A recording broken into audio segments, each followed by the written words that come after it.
Everyone, this is काजल व्यास। जैसा कि हमने पहले वीडियो लेक्चर में विविधता की समझ जो पॉलिटी का अध्याय 1 है हमने पढ़ा था, आज उसी प्रकार हम अध्याय 2 विविधता एवं भेदभाव यानी डाइवर्सिटी एंड डिस्क्रिमिनेशन के बारे में पढ़ेंगे। यानी दोनों में अंतर क्या है या कैसे हम समझते हैं कि भेदभाव हो रहा है या हम एक दूसरे से अलग हैं, वो चीज़ हम इस लेसन में आगे बात करेंगे। जैसा कि हम दोस्त बनाते हैं तो कभी कभी क्या होता है कि हम लोग अपने ग्रुप जैसा ढूंढते हैं कि हाँ ये मेरे जैसा मेल खाए या उनका रहन सहन थोड़ा मेरे से मिलता जुलता हो या हम जिस कैटेगरी से आते हैं उस कैटेगरी से बिलोंग करें।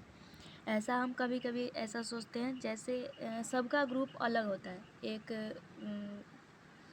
कितनों का होता है कि जैसे कोई पोलाइट है तो हाँ अपने जैसा नेचर वाला ही ढूंढेगा कि हाँ ये भी झगड़ा नहीं करे।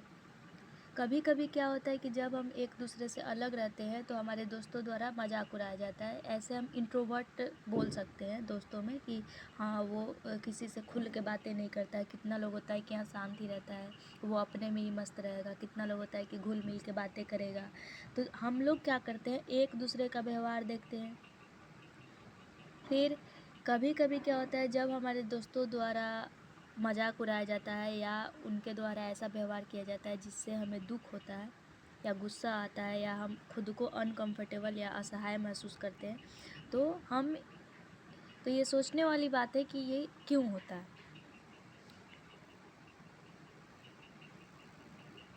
जैसे विविधता के बारे में हम लोगों ने पढ़ा था कि हमारे कल्चर में सबका खान पान, रहन सहन, बोलना या खेल कूद या उत्सव या त्यौहार मनाने का जितना भी पद्धति होता है वो अलग अलग होता है। यानी सब एक समान नहीं होता है। जैसे समीर 1 और समीर 2 में हम लोगों ने भिन्नता देखा था, एक हिंदू था और एक मुस्लिम था। तो हिंदू में वो अपना रिलीजन के अकॉर्डिंग त्यौहार मनाने में दिवाली, होली, छठ पूजा। मुस्लिम में तो ईद अपना वो मनाता था। फिर रहन सहन, फिर पूजा करने का भी पद्धति अलग उसका। तो वो चीज़ वहाँ पे हम विविधता के रूप में देख सकते हैं। लेकिन कभी कभी जैसे क्या होता है, जैसे जैसे हमने पहले ही पढ़ा था कि हमारे कंट्री में मुख्यतः 8 धर्म माने जाते हैं। तो कौन कौन थे? हिंदू, मुस्लिम, सिख, ईसाई, जैन, यहूदी, बौद्ध, पारसी। ये 8 धर्म के अनुयायी मानने वाले जितने भी लोग थे वो हमारे इंडिया में ही रहते, अभी भी रहते। लेकिन सबका एक दूसरे से कल्चर अलग होता है, रिलीजन अलग होता है। सबका पूजा करने का तरीका अलग, खान पान का तरीका अलग, रहन सहन का तरीका अलग, भाषा अलग। हमारे देश में कम से कम 1600 ऐसी भाषाएं बोली जाती है जो एक दूसरे से भिन्न होती है। 1600 प्रकार के नृत्य किए जाते हैं, यानी डांस प्रक्रिया की जाती है। तो इतने सारे विविधता वाला देश है, यानी भिन्न भिन्न प्रकार के लोग रहते हैं, तो वो सब एक दूसरे के कल्चर से जुड़े रहते हैं। दूसरी ओर ये भी बात है कि ज़रूरी नहीं है कि कभी कभी जो डाइवर्सिटी है वो हमारे खुश रहने का कारण ही बनती है।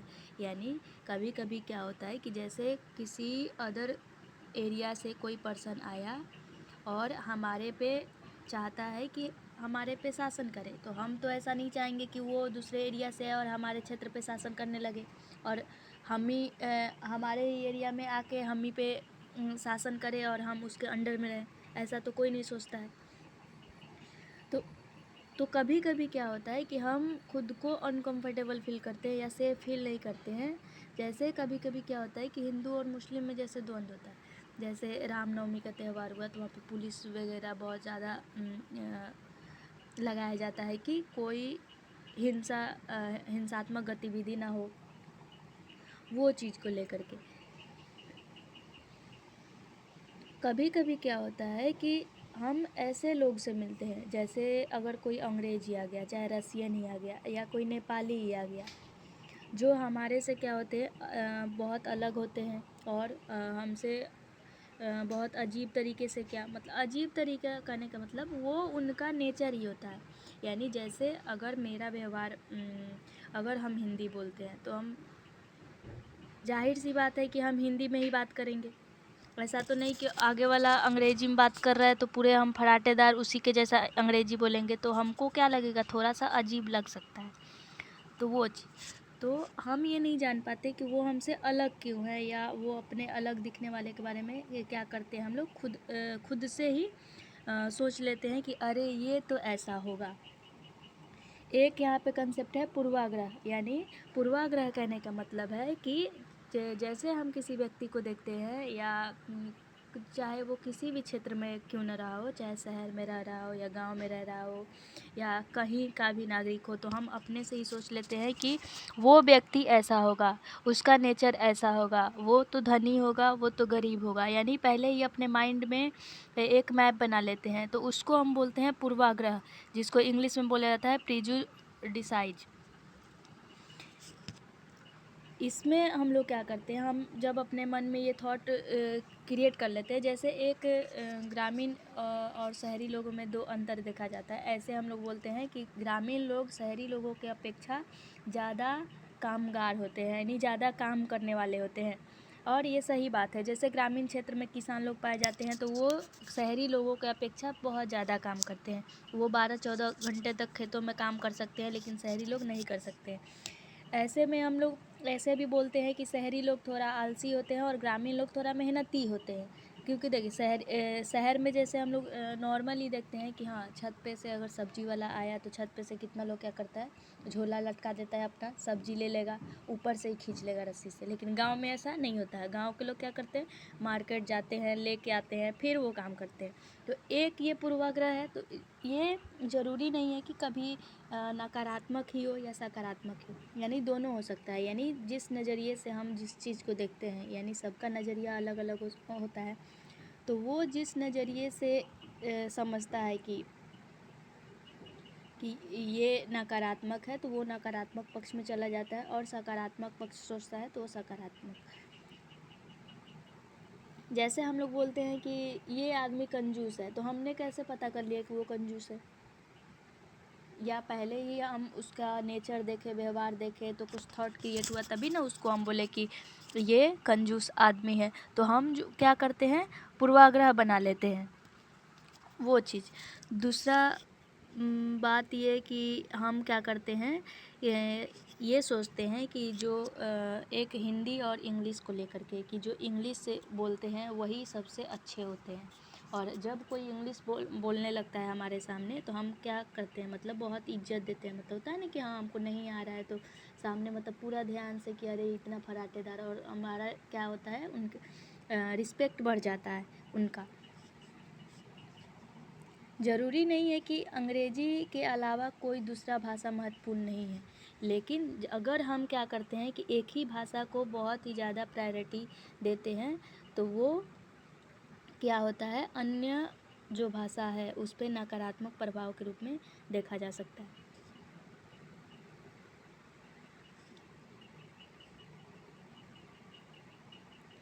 हमारे पूर्वाग्रह के रूप में बहुत सारे चीज़ों में हम लोग खुद से ही एनालाइज कर सकते हैं। जैसे लोगों के धार्मिक विश्वास में, यानी जैसे कोई अगर हिंदू वर्ग से बिलोंग करता है, तो अगर वो चाहे कोई मुस्लिम वर्ग से बिलोंग करता है, अगर कभी क्या हुआ कि वो नाटक के फलस्वरूप हिंदू वाला वर्ग मुस्लिम का कपड़ा पहन ले और मुस्लिम वर्ग हिंदू का कपड़ा पहन ले, यानी वो रिलीजन वाला कपड़ा, यानी टोपी ओपी वगैरह जो लगाया जाता है वो टोटल, तो हम अगर नहीं जानते हैं उस व्यक्ति को, तो हम तो यही बोलेंगे कि हाँ, ये हिंदू है।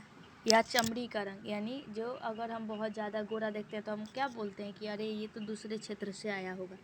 यानी एरिया के हिसाब से हम क्या करते हैं, डिफाइन कर देते हैं, या उसका जो पहनावा होता है वो चीज़। जैसे हमारे बिहार में धोती कुर्ता बहुत ज़्यादा, और लेडीज़ के लिए साड़ी बहुत ज़्यादा प्रचलित। अगर कोई जैसे इंग्लिश मैन आता है, अगर वो शॉर्ट्स पहन के आ जाए, तो हम लोग उसको देखते हैं तो हम तो ये नहीं बोलेंगे कि वो डायरेक्ट बिहारी है, कभी भी नहीं। हमारे मन में यही पहले से ही हम लोग बना लेते हैं कि नहीं नहीं, ये व्यक्ति बाहर का ही होगा। और कभी कभी क्या होता है कि हमारा जो पूर्वाग्रह है, यानी जो हम पहले ही सोच लेते हैं, ये इतना ना हम लोग पक्का कर लेते हैं कि नहीं, ये व्यक्ति ऐसा ही है, तो हम क्या करते हैं, उससे पहले ही अगर वो दोस्ती करना भी चाहता है तो हम उस व्यक्ति से दोस्ती नहीं करना चाहते। जैसे यहाँ पे एक एग्जाम्पल दिया है ग्रामीण और शहरी लोगों वाला। जैसे आधे से ज़्यादा भारतीय गाँव में रहते हैं, तो बात सही है। गांव के लोग आधुनिक प्रौद्योगिकी का इस्तेमाल करना पसंद नहीं करते हैं। नहीं, ऐसा नहीं होता है, सब कोई करता है। फसल की बुआई और कटाई के समय परिवार के खेतों में 12 से 14 घंटे तक काम करते हैं। हाँ, ये संभव भी है। 12 से 14 घंटा तो नहीं, लेकिन 10 घंटा तो कर ही लेते हैं। ग्रामीण लोग काम की तलाश में शहरों की स्थानांतरण करने को बाध्य होते हैं। हाँ, ये कब होता है, यानी अगर जैसे कोई सूखा पड़ जाए, अकाल पड़ जाए, तो उस स्थिति में ग्रामीण लोग क्या करते हैं, प्रवास के थ्रू वो शहर में काम ढूंढने चले जाते हैं, या गांव में उनको उचित मजदूरी नहीं मिलता है, तो उसके थ्रू वो क्या करते हैं, शहरों में पलायन कर जाते हैं। शहरी लोग का जीवन बड़ा आसान होता है, यहाँ के लोग बिगड़े हुए और आलसी होते हैं। जीवन बड़ा आसान तो नहीं होता है, लेकिन बिगड़े हुए भी उतना नहीं, लेकिन हाँ, आलसी में थोड़ा हम बोल सकते हैं, क्योंकि मैंने खुद देखा है कि हाँ, वो लोग सब्जी भी छत से नीचे नहीं लेके आता है, मतलब ऊपर से ही झोला गिरा देगा और ऊपर से ही खींच लेगा। शहरों में लोग अपने परिवार के सदस्यों के साथ बहुत कम समय बिताते हैं। हाँ, सब कोई अपने अपने काम में बिजी रहता है, उतना कोई किसी से मतलब नहीं रखता है, लेकिन हाँ, परिवार के साथ वो भी अपना समय देते हैं।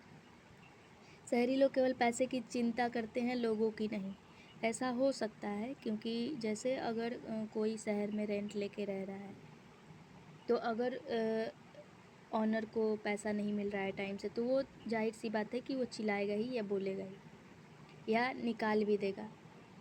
शहरों में रहना बहुत महंगा पड़ता है, लोगों की कमाई का एक बहुत बड़ा हिस्सा किराए और आने जाने में खर्च होता है। हाँ, सही बात है, रहना महंगा पड़ता है, प्लस बहुत बड़ा हिस्सा किराया। हाँ, मतलब अगर किसी व्यक्ति को 5,000 रुपया मिल रहा है, उसमें से वो क्या करता है, आधा से ज़्यादा वो किराए में दे देता है, रहने का ही केवल दे देता है, और वो उस मंथ को पूरे प्रायोरिटी के साथ नहीं स्पेंड करता है, तो उसको तो अफसोस होगा या नहीं तो नहीं पता, लेकिन रेंट तो जाएगा ही। तुम रहो चाहे नहीं रहो, तो वो पैसा क्या होता है, चला जाता है। तो यहाँ पे हम लोग ये समझ सकते हैं। दूसरी ओर एक देखा जाता है लड़का और लड़की में भेदभाव। लड़का और लड़की में भेदभाव हमारे सोसाइटी द्वारा जैसे किया जाता है। जैसे हम लोग क्या समझते हैं कि लड़का क्या होता है, बहुत ही बलिष्ठ होता है, और वो बहुत ही निपुण और भावुक होता है, प्लस वो रोते नहीं है लड़के। फिर लड़की को क्या बोला जाता है, वो बहुत ही विनम्र होती है, मधुर बोलती है, सुशील होती है। ये चीज़ सोसाइटी द्वारा बोला जाता है।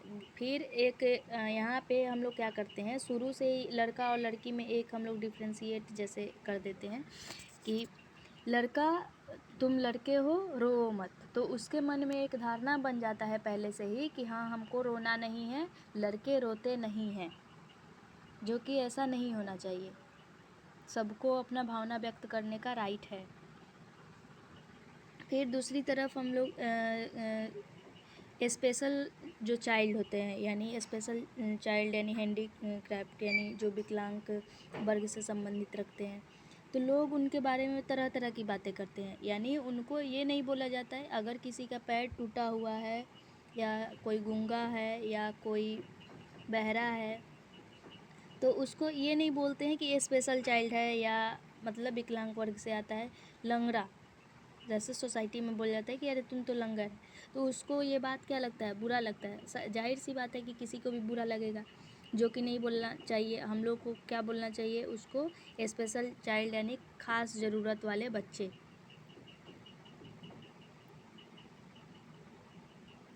दूसरी ओर ये जो लड़का वाला हम बोले कि हाँ, लड़के को बोला जाता है कि हाँ, तुम रो मत, लड़का रोता नहीं है, रोना कमज़ोरी की निशानी है, जिसके कारण क्या होता है कि लड़के के मन में बैठ जाता है कि हाँ हाँ, हम लड़के हैं, हमको रोना नहीं चाहिए, लड़की को ही रोना चाहिए।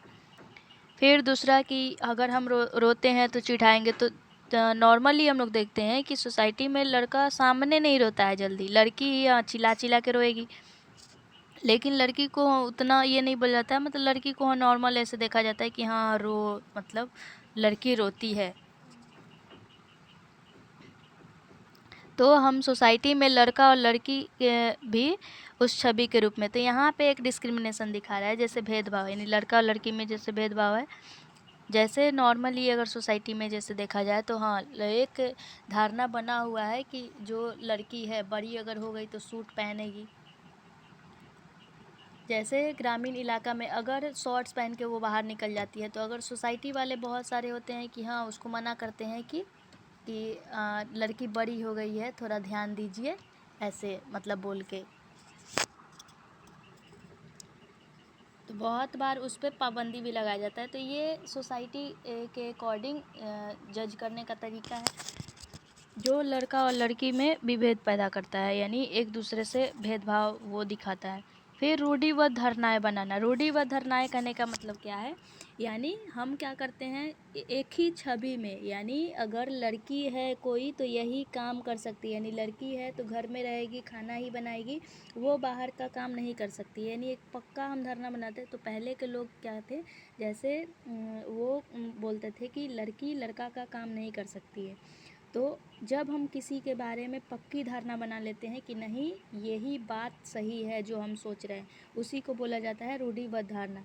इसमें बहुत सारा अलग अलग प्रकार का हो सकता है, जैसे धर्म के नाम पे भी, लिंग के होने के कारण, या कंजूस, या अपराधी, बेवकूफ़। यानी जैसे हम लोग किसी को अपराधी कैसे बोल देते हैं, यानी अगर कोई अपराध करता है या उसका क्या होता है कि कोर्ट में अगर उसका केस चला गया, लेकिन उसको अभी प्रूफ करने में टाइम है, लेकिन हम लोग सोसाइटी द्वारा क्या मतलब पहले ही उस पर हम लोग अपना धारणा बैठा देते हैं कि नहीं नहीं, ये अपराधी है, जो कि नहीं होना चाहिए।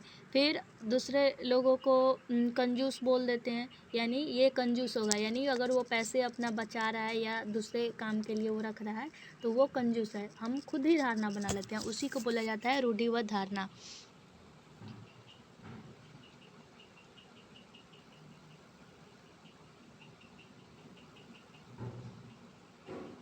लेकिन हम ये नहीं समझ पाते हैं कि जो लोग हैं एक दूसरे से अलग अपने अपने गुण से बने हुए हैं, यानी एक दूसरे का जो क्षमता है वो क्या है, अलग अलग है।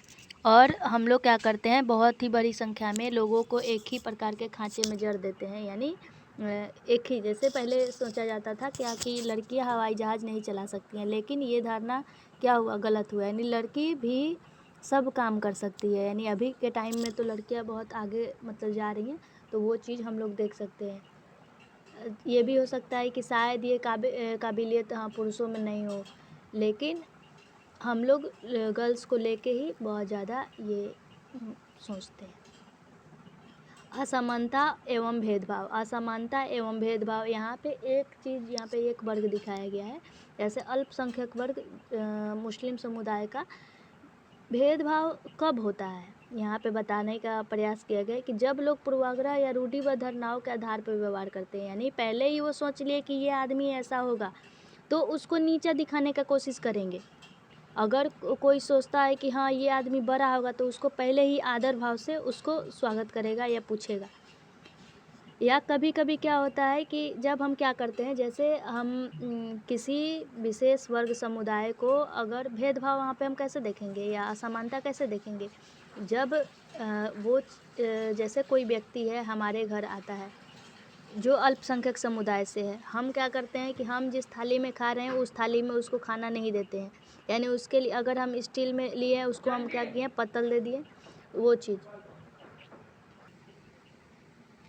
जैसा कि नॉर्मली हम देखते हैं कि जब हमारे घर में कोई निम्न वर्ग का आदमी आता है तो हम ऐसा नहीं करते हैं कि हम स्टील के ग्लास में पानी पी रहे हैं और उसको भी अपना ही जो ग्लास में हम पीते हैं वही दें। बहुत कम ऐसे घरों में होता है कि जहाँ सेम सेम देखा जाता है। जैसे नॉर्मली अगर जैसे कोई जो कचरा फेंकता है या बहुत ही जैसे बाथरूम वगैरह क्लीन करना वो टोटल, फिर जैसे दूसरी ओर जो बासफोर, यानी जो क्या करते हैं, दौरी बिनना या सूप बिनना। हाँ, हालांकि ये होता है कि हाँ छठ पूजा में हम लोग उन्हीं से दौरा लेते हैं या सुपली लेते हैं। लेकिन अगर वो ही व्यक्ति हमारे घर में आ जाता है या धोबी वगैरह, तो हमारे घर में तो हम क्या करते हैं, उनके साथ अलग अलग व्यवहार करते हैं, या उनको ही मतलब ऐसा लगता है कि हमको नीचे बैठना चाहिए। अगर उनको बोला जाए कि सोफ़ा पे ही बैठ जाइए आप, वो नहीं बैठते हैं। ऐसा मैंने खुद देखा है, मैंने हम खुद ट्राई किया है कि नहीं नहीं आप बैठ जाइए, लेकिन वो बैठती ही नहीं है। तो यहाँ पे हम एक डिस्क्रिमिनेशन देख सकते हैं, यानी एक दूसरे में असमानता का भाव देख सकते हैं। दूसरा एक ये यहाँ पे एक भेदभाव का कई कारण हो सकता है। जैसे यहाँ पे हम एक पहले वाले लेसन में समीर 1 और समीर 2 का जो रिलेशन पढ़े, तो वहाँ भी एक दूसरे से ये भिन्न थे, वो जो विविधता के पहलू थे। लेकिन अगर वो वहाँ पे बोला जाए कि वहाँ पे भेदभाव था, तो भेदभाव कब होता, यानी अगर जो समीर 1 जो लड़का था, अगर समीर 1 और समीर 2 है, एक हिंदू है और एक मुसलमान है, अगर दोनों एक दूसरे को निम्न कोटि का समझते हैं, यानी हम हैं, मतलब होता है ना कि हम वाला भाव, कि हम ही हम हैं, यानी हिंदू वर्ग से हैं तो हम ही बड़े हैं, या मुस्लिम वर्ग से हैं तो हम ही बड़े हैं, तो वहाँ पे अगर एक दूसरे से वो अंतर करते या दोस्ती नहीं करते या एक दूसरे को नीचा दिखाने का कोशिश करते, तो वहाँ पे एक डिस्क्रिमिनेशन देखा जा सकता था। लेकिन ये क्या है, डाइवर्सिटी का एक पहलू है, वहाँ पे डाइवर्सिटी दिखाया गया है, और वो एक दूसरे से दोस्ती भी करते हैं, एक दूसरे को निम्न कोटि से नहीं समझते हैं, वो चीज़। दूसरी ओर जब हम ये जो निम्न वर्ग के व्यक्ति होते हैं, उनको दलित शब्द से पुकारा जाता है। जो नीची कही जाने वाली जाति होती है, उनको उसके पहचान के रूप में इस्तेमाल किया जाता है। लेकिन दूसरे साइड हम उसको अछूत भी बोलते हैं। अछूत कहने का मतलब कि जिसको छुआ नहीं जा सकता, यानी हम उसको टच नहीं करते हैं। तो दलित समुदाय, अगर जैसे कोई व्यक्ति है, अगर हम स्कूल जा रहे हैं, अगर हम दलित समुदाय से बिलोंग करते हैं, अब हमारे पास क्या करता है, जैसे टीचर है, वो उच्च जाति से बिलोंग करता है, वो क्या करे, हमारे साथ ऐसे बिहेव करे कि तुम वहाँ पे बैठो, यानी तुम यहाँ पे इस बच्चे के साथ तुम नहीं बैठ सकते, तुम अलग बैठो, सबसे अलग बैठा दिया जाता है, तो उस बच्चे को कैसा लगेगा। तो वो चीज़ वहाँ पे डिस्क्रिमिनेशन देखने को मिलता है। और दलित का मतलब होता है कि दबाया गया, कुचला गया, यानी उच्च वर्ग द्वारा निम्न वर्ग को दबा कर रखने का कोशिश करना, वो चीज़। लेकिन हमारे संविधान में इसको एक वर्ग का नाम दिया गया है सरकार द्वारा, जो गवर्नमेंट अनुसूचित जाति यानी शेड्यूल कास्ट यानी SC जिसको हम बोलते हैं, उस वर्ग में हम लोग रखते हैं। अब दूसरी ओर की रूढ़िबद्ध धारणा और भेदभाव में क्या अंतर है। रूढ़िबद्ध धारणा और भेदभाव। रूढ़िबद्ध धारणा कहने का मतलब हुआ कि हम क्या करते हैं, किसी को एक ही छवि के रूप में पक्की अवधारणा बना लेते हैं, उसको रूढ़िबद्ध धारणा कहते हैं। लेकिन भेदभाव यानी हम क्या करते हैं, एक दूसरे में अंतर देखते हैं कि ये तो छोटा है और हम ही बड़े हैं, वो चीज़। तो यहाँ पे लेकिन इसमें अगर देखा जाए तो कैसा महसूस होता, तो सही बात है कि किसी को भी बुरा लगेगा। अगर हम ही हैं, अगर हम स्कूल गए या खेलने गए, तो क्या होता है कि हमसे कोई दोस्ती नहीं करता है, हम अकेले बैठे हुए हैं, पढ़ने जाते हैं, फिर हमको पढ़ने नहीं दिया जाता है, या हम पानी पीने जाते हैं तो कोई हमको बोलता है कि नहीं तुम ये इस कल को यूज़ नहीं कर सकते हो, तो कैसा लगेगा। तो वो चीज़ इसी अनुभव को एक व्यक्ति जो बहुत ही महान है, भारत के संविधान निर्माता डॉक्टर भीमराव अंबेडकर द्वारा जाति व्यवस्था पर आधारित भेदभाव के बारे में, अपने अनुभव के बारे में उन्होंने लिखा। एक अनुभव उन्होंने अपना जाहिर किया है, जो कि खुद एक दलित समुदाय के सबसे बड़े नेता के रूप में थे। दूसरी ओर की उन्होंने जितना भी उनके साथ भेदभाव किया गया, वो कोशिश किए कि दूसरे के साथ नहीं हो, कोशिश क्या किए, वो उसमें सफलता भी हासिल किए। उनका जन्म 1891 महार जाति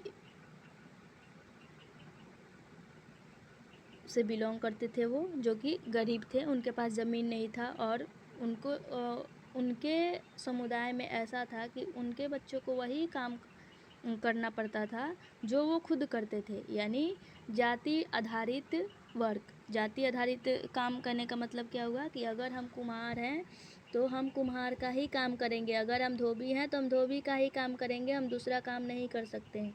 अगर ज़मीन नहीं है तो हम दूसरे के दबाव में रहेंगे, अगर वो ऊंच जाति से बिलोंग करता है तो वो हमको दबाएगा ही। और उन लोगों को क्या होता था कि वो गांव के बाहर रहना पड़ता था। जैसे हम बताएं कि अगर हम स्कूल जाते हैं, अगर बाहर रहते हैं तो कैसा फील होता होगा, उसी प्रकार यहाँ पे भी है कि इनको गांव के बाहर रहना पड़ता था और गांव के अंदर इनको आने का इजाज़त नहीं था। अगर मान लीजिए कि जैसे गांव के अंदर हॉस्पिटल हो और गांव के बाहर हम रह रहे हैं, अगर हमको बीमारी हो गया, हमको हॉस्पिटल जाना है लेकिन इजाज़त ही नहीं है, तो हमको वहाँ पे कितना बुरा लगेगा वो चीज़। फिर ये अपनी जाति के पहले व्यक्ति थे जिन्होंने कॉलेज का पढ़ाई पूरा किया और वकील बनने के लिए इंग्लैंड गए और अपने बच्चे को, यानी दलित समुदाय से जितने भी बच्चे संबंधित थे उनको प्रोत्साहित किया कि आप भी पढ़ने निकलो या पढ़ने जाओ। तो उन्होंने भी अपना स्कूल कॉलेज भी पूरा किया। फिर इन्होंने बहुत ही अलग अलग तरह की सरकारी नौकरी करने को कहा लोगों को कि ताकि वो क्या करे, जाति व्यवस्था से बाहर निकले। यानी कुम्हार का बेटा कुम्हार नहीं हो, यानी राजा का बेटा राजा ही बनेगा ये ज़रूरी नहीं है, ये वाला कंसेप्ट। फिर जो दलित समुदाय को मंदिर में प्रवेश करने पे पाबंदी लगाया गया था वो चीज़ पे भी इन्होंने इसका विरोध किया और इन आंदोलन हुआ, नेतृत्व किया। फिर इन्होंने क्या किया, अपना धर्म चेंज किया, यानी ये बौद्ध धर्म अपना लिए और इन्होंने दलित को जाति प्रथा के खिलाफ लड़ने के लिए प्रोत्साहित किया कि हाँ हमें लड़ना चाहिए, हमको सबके समान जीने का राइट है, यानी समानता का भाव, यानी एक दूसरे को नीचे नहीं देखे वो चीज़। इन्होंने अपना एक अनुभव साझा किया जो 1901 की ये घटना है जब वो केवल 9 साल के थे। वे महाराष्ट्र में कोरेगांव में अपने भाई के साथ पिता से मिलने जा रहे थे। तब तक जैसे हम लोग क्या होता है कि स्टेशन पे पहुंचते हैं तो अगर घर वाला बोलता है कि हाँ हम आ रहे हैं तो हम इंतज़ार करने लगते हैं। तो जब इंतज़ार ये कर रहे थे तो क्या हुआ कि होता है ना कि हाँ घर वाले नहीं आ पाए, तो बहुत शाम हो जाता है और तब तक स्टेशन मास्टर देखता है, वो पूछता है कि टिकट, तो टिकट दिखा देते हैं। फिर वो पूछता है कि क्यों रुके हुए हैं, तो फिर वो बोलता है कि कोरेगांव हम लोग को जाना है और वो अपने पिताजी या उसके नौकर का इंतज़ार कर रहे हैं। फिर क्या होता है कि जब वो नहीं आ पाता है, यानी सूर्यास्त होने का थोड़ा समय रहता है और उनके कपड़े और रहन सहन से ऐसा नहीं लगता है कि वो दलित समुदाय से बिलोंग करते हैं। तो ये बोलता है कि ठीक ठीक कपड़ा मिल जाएगा, लेकिन वो पूछता है कि आप कौन, जैसे तो वो बोल देता है कि हम महार हैं। यानी तब तक बम्बई प्रांत में ऐसा माना जाता है कि महार जो समुदाय है वो अछूत माना जाता है। अब उसको एकदम शॉक्ड जैसे होता है ना कि बहुत चक्का हो गया है, यानी वैसा लगता है और वो क्या होता है, शांत हो जाता है और वहाँ से उसका एक्सप्रेशन चेंज। लेकिन ये जो बच्चा है, यानी जो 9 साल के भीमराव अम्बेडकर हैं जो अपना अनुभव साझा कर रहे हैं, वो वहाँ पे देखते हैं। फिर उसका चेहरा, फिर उसको अजीब सा घृणा जैसा लगता है उस व्यक्ति को, और फिर वो क्या होता है कि कुछ नहीं बोलता है और अपने कमरे में चला जाता है। फिर 15-20 मिनट बीत जाता है। फिर जब और थोड़ा सूरज डूबने लगता है तो क्या होता है कि स्टेशन मास्टर वहाँ पे ना उनका नौकर आता है, तो फिर उसको छोड़कर जो चला गया था और ये बहुत घबराए हुए रहते हैं कि अब हम लोगों का क्या होगा, यानी हम लोग कैसे जाएंगे। तब तक कुछ देर बाद क्या होता है कि वो आता है कि तब आपने इसको करने का क्या सोचा, यानी आप क्या सोच रहे हैं। तो फिर ये बोलता है कि अगर हम लोग को बैलगाड़ी मिल जाता तो हम लोग अपने गाँव आराम से जा सकते थे और हम फ़ौरन निकलना चाहते हैं। अब ये लोग क्या कर रहे हैं कि ये बैलगाड़ी वाले को किराया दे रहे हैं, पैसे बहुत ज़्यादा दे रहे हैं, लेकिन उन्होंने सुन लिया था कि ये महार जाति से बिलोंग करते हैं और सबको पता चल गया था। तो गाड़ीवान अपने सवारी पे अछूत वर्ग की सवारी को लेकर अपने आप को गंदा और नीचा नहीं बनाना चाहते थे, यानी दुगुना किराया देने पर भी वो क्या तैयार नहीं थे और इनको एहसास हुआ कि पैसे से बात नहीं बन सकती है। फिर जो स्टेशन मास्टर है ऐसे ही तोल मोल कर रहा था, फिर ये अपना। तो यहाँ पे कैसा है, अगर हम कहीं गए हैं, हमको गाड़ी नहीं मिलता है, अगर हमारे साथ ऐसा व्यवहार होता है तो कैसा लगेगा ये चीज़। समानता के लिए संघर्ष, यहाँ पे अब इक्वलिटी के लिए स्ट्रगल कितना हुआ। तो जैसे हम लोग इक्वलिटी के लिए स्ट्रगल करने का मतलब, जैसे ब्रिटिश शासन जब आज़ादी पाने के लिए जो राष्ट्रवादी नेता थे उन्होंने संघर्ष किया, या हमारे जितने भी सोसाइटी के लोग थे उस टाइम के उन्होंने संघर्ष किया, सब कोई शामिल था।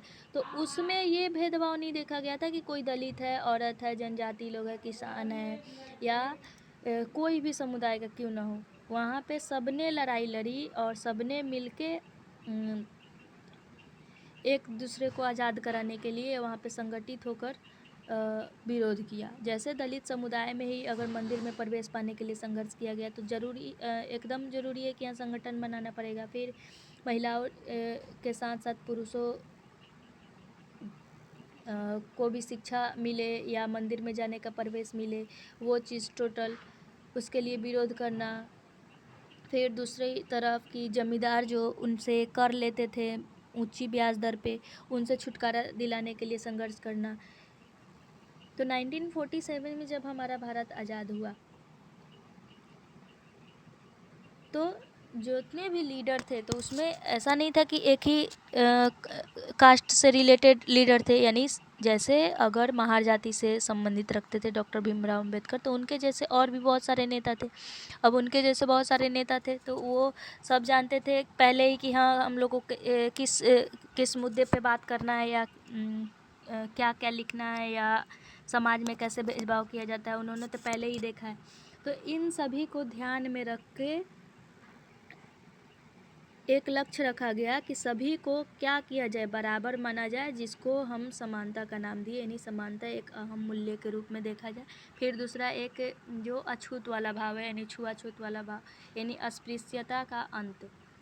तो इसको क्या एक अपराध की तरह देखा गया। यानी प्रत्येक व्यक्ति को क्या है, समान अधिकार है। यानी अगर एक व्यक्ति होटल में जा रहा है खाने तो वो भी जाए, दलित व्यक्ति है तो वो भी जाए, मतलब कोई में किसी में पाबंदी नहीं हो। यानी एक दूसरे को सब क्या करे, समान भाव से देखे। या नौकरी है तो नौकरी में इस बात से नहीं निकाल दिया जाए कि तुम अछूत हो, तुम ये नौकरी नहीं कर सकते हो, ये क्या है, अपराध है। तो ये चीज़ को लेकर के विरोध किया गया।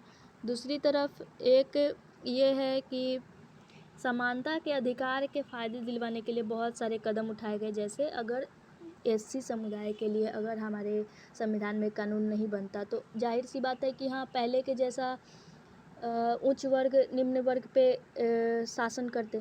ऐसा नहीं है कि अभी नहीं होता, अभी भी असमानता है हमारे सोसाइटी में, बहुत ही रेयर है। जैसे धोबी वाला हम जो बोले, या जैसे जो बासफोर वाला बोले कि हमारे घर आते हैं तो हाँ हम वो दूर बैठे रहते हैं, हम उनको अपने जैसा ट्रीट नहीं करते हैं। या जैसे नॉर्मली हम लोग देखते हैं कि जैसे कोई लेडी प्रेग्नेंट होती है तो उसको मालिश करने वाली जो आंटी आती है, तो मालिश करने वाली आंटी आएगी, लेकिन उसको बोला जाएगा कि आप खा लीजिए तो खाती भी नहीं है। बोला जाएगा बैठने के लिए तो बैठती भी नहीं है। मतलब नीचे बैठ जाएगी, लेकिन अगर बोल दिया जाए कि सोफ़ा पे तुम बैठो या चेयर लेके बैठ जाओ तो वो नहीं बैठती है। मेरा खुद का एक्सपीरियंस है।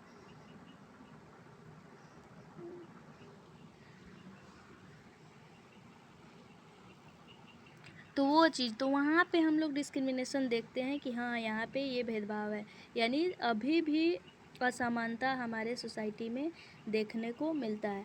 अब यहाँ पे जो संविधान में इसके लिए क्या किया गया, कॉन्स्टिट्यूशन में हमारे बहुत सारे रूल बनाए गए कि हाँ हम डाइवर्सिटी को क्या करें, रिस्पेक्ट दें, या एक दूसरे की भावनाओं को समझें, या एक दूसरे में सब मिलजुल के काम करें, या जितने भी धर्म है सबका पालन करें, या अपने अपने त्यौहार मनाने का जो भी आज़ादी है वो हम टोटल खुले मन से करें। फिर अभिव्यक्त करने की आज़ादी, अभिव्यक्त करने की आज़ादी कहने का मतलब हुआ कि यानी हम अपना बात दूसरे के सामने रख सके। यानी ऐसा नहीं हो कि तुम छोटे हो तो तुम नहीं रख सकते हो, हम बड़े हैं तो हम ही अपना बात रखेंगे, नहीं। यानी दोनों समुदाय अपना बात व्यक्त कर सके, इसका पूर्ण आज़ादी। कोई भी एक प्रॉपर भाषा, यानी जैसे है कि हिंदी ही बोलना है तो हिंदी ही नहीं, यानी उसको पूरा आज़ादी हो कि वो क्या सब बोल सके, यानी उसका मर्जी वो जो सीखे। यानी धर्मनिरपेक्ष देश, यानी धर्मनिरपेक्ष यानी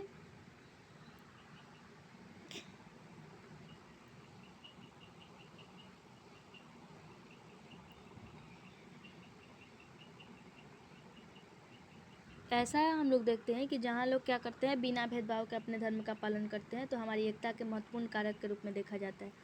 फिर एक दूसरे की इज्जत भी करते हैं।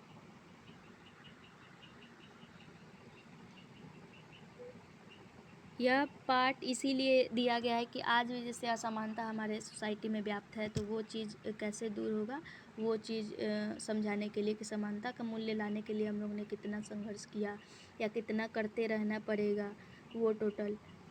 फिर अभी बहुत सारे कदम उठाए जाने ज़रूरी भी है, बहुत सारे रूल भी बनाए गए कि हाँ, उनका कोई विरोध नहीं कर पाए।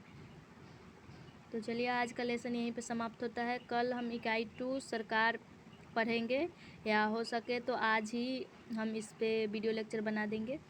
तो अगर वीडियो आपको अच्छा लगता है तो लाइक, शेयर और कमेंट ज़रूर करें, या मेरे वॉइस में जो भी कमी हो या आपको समझने में कोई भी परेशानी हो तो आप मुझे कमेंट के थ्रू बता सकते हैं।